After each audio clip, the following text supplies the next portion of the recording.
بسم اللہ الرحمن الرحیم۔ صدیق اکبر رضی اللہ تعالی عنہ کے وصال کا واقعہ۔ صدیق اکبر رضی اللہ تعالی عنہ کا وصال ہونے لگا تو فرمایا، مجھے غسل دینا، کفن دینا، قبر نہ کھودنا۔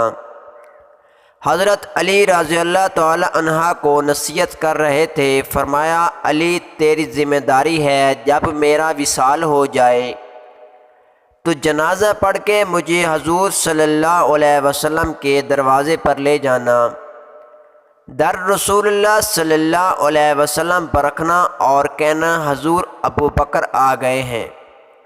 اگر خود بخود دروازہ کھل جائے تو اندر قبر کھود کے دفن کرنا، اگر دروازہ نہ کھلے تو مجھے آرام سے اٹھانا اور جنت البقیع میں لے جانا۔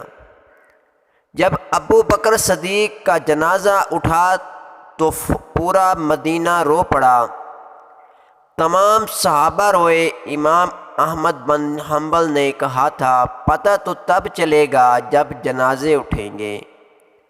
فرماتے ہیں جنازہ پڑھ کے در رسول صلی اللہ علیہ وسلم پر لے گئے۔ حضور صلی اللہ علیہ وسلم کی قبر اتر کے سامنے رکھ کے شیر خدا حضرت علی رضی اللہ تعالی عنہ نے کھڑے ہو کے بات کی، داڑھی آنسوں سے بھری ہوئی ہے۔ کہنے لگے، حضور صلی اللہ علیہ وسلم ابو بکر حاضر ہے۔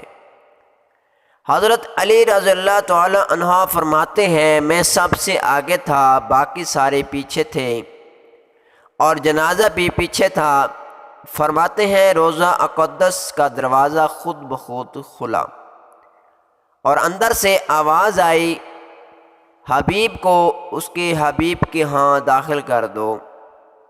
بے شک حبیب ملاقات حبیب کے لیے مشتاق ہے۔ سبحان اللہ۔ دعا ہے اللہ تعالی ہم سب پر بھی اپنا رحم و کرم فرمائے، آمین یا رب العالمین۔ ہماری معلوماتی ویڈیو اچھی لگی ہو تو چینل سبسکرائب کر لیں تاکہ نئی آنے والی ویڈیو آپ تک پہنچ سکے۔ جزاک اللہ خیر۔